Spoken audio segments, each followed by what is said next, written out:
ఈ ఫీజు రీఎంబర్స్మెంట్కి సంబంధించి తెలంగాణ ప్రభుత్వం వచ్చేసరికి ఒక కొత్త ఆలోచనలో ఉందన్నమాట. అంటే ఇది ఇంతకుముందు ఒక కేటగిరీకి ఇంప్లిమెంట్ చేసింది. ఇప్పుడు మిగతా కేటగిరీకి కూడా అదే మాదిరి చేద్దాము అని చెప్పేసి ఒక ఆలోచనలో ఉన్నది.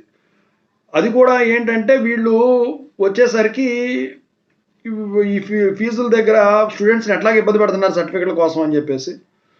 మరి రీఎంబర్స్మెంట్ పాడంది వాళ్ళు మాత్రం ఇబ్బంది పడతారు కదా, అందుకని చెప్పేసి వీళ్ళు ఏం చేస్తున్నారు, ఈ పద్ధతిలోకి వెళదామన్న ఆలోచనలో ఉన్నారు. అది ఎప్పటి నుంచి ఇదవుతుంది, అసలు నిజంగా చేస్తారా లేదా అనేది పక్కన పెడితే, టైము కానివ్వండి ముహూర్తం కానీ పక్కన పెట్టినట్టయితే ఇది మాత్రం ఇంప్లిమెంట్ చేయడానికి ప్లాన్ చేస్తూ ఉన్నారు. ఆల్రెడీ ఒక కేటగిరీ సక్సెస్ అయింది. సో ఇంతకు అదేంటి, ఇక సోమవారం నుంచి బంధువుల పరిస్థితి ఏంటి, కాలేజీ పరిస్థితి. సో దీని గురించి ఇప్పుడు మాట్లాడుకుందాం. ముందుగా అయితే ఇంతవరకు ఛానల్ సబ్స్క్రైబ్ చేసుకున్న వాళ్ళు ఎవరైనా ఉన్నట్టయితే సబ్స్క్రైబ్ చేసుకోండి.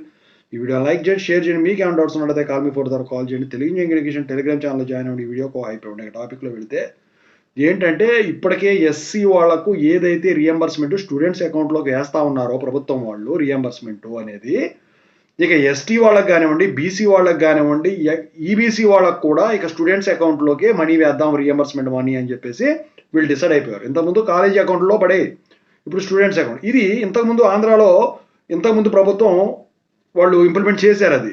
అయితే డైరెక్ట్ స్టూడెంట్ అకౌంట్లోకి ఇప్పుడు చేసేవాడు. ఆ తర్వాత స్టూడెంట్ మదరు కాంబినేషన్లో ఈ బ్యాంక్ అకౌంట్ ఉంటే జాయింట్ అకౌంట్, సో అప్పుడు మళ్ళీ వేస్తామని చెప్పి తర్వాత దాన్ని మాడిఫై చేశారు. ఇప్పుడు వచ్చేసరికి మళ్ళీ డైరెక్ట్ కాలేజీలకి వేస్తాను అనుకోండి, కొన్ని ఎస్సీలు వాళ్ళకి తప్ప.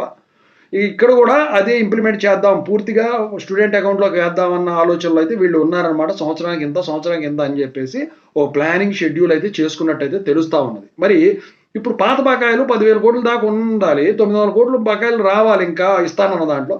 సో మరి ఈ రోజుతో టైం అయిపోతుంది. వాళ్ళ నైట్ వరకు 12 వరకు 1వ తారీఖే కాబట్టి, మరి వాళ్ళ నైట్ లోపు ఏదైనా అద్భుతం జరిగి డబ్బులు వేస్తే కనుక మండే నుంచి కాలేజీలు అనేవి జరుగుతాయి. లేకపోతే మాత్రం మూసేయడానికి అయితే వీళ్ళు సిద్ధమైపోతున్నారండి. ఎట్టి పరిస్థితుల్లో ఇవ్వాలనే కాదు, రేపు సాయంత్రానికైనా కూడా డబ్బులు వేసేదానికి ఛాన్స్ ఉంటుంది. చర్చలు అయితే ఏమి లేవండి, నోటీస్ ఇచ్చేసారు వాళ్ళు. ఇక మరి డబ్బులు వేయటం ఒక్కటే తర్వాయిక ఏం చేస్తారో చూడాలి. 900 కోట్లు కనుక నైట్ కానీ రేపు నైట్కి కానీ పడినట్టయితే ఎల్లుండి నుంచి కాలేజీ నడుస్తాయి. లేకపోతే మీ కాలేజీ నుంచి అఫీషియల్గా ఒక అనౌన్స్మెంట్ అనేది మీకు మెసేజ్లు వస్తాయి అనమాట. ఇంతవరకు ఒకటి గుర్తుంచుకోవాలి, ఏ కాలేజీకి కూడా సోమవారం నుంచి కాలేజీలు క్లోజ్ అవుతాయని చెప్పి మెసేజ్ మాత్రం వెళ్ళలేదు. ఇది కళాఖండి, నేను చెప్తున్నాను. మీరు ఎక్కడైనా అనుకోండి, ఇక వస్తే ఇవాళ నైట్ తర్వాత రేపు వచ్చేదానికి ఛాన్స్ ఉంటుంది, లేకపోతే లేదు. నైట్ కూడా రాదు నాకు తెలుసు. ఓకేనా, అదే అండి ఓవరాల్గా. Thank you so much.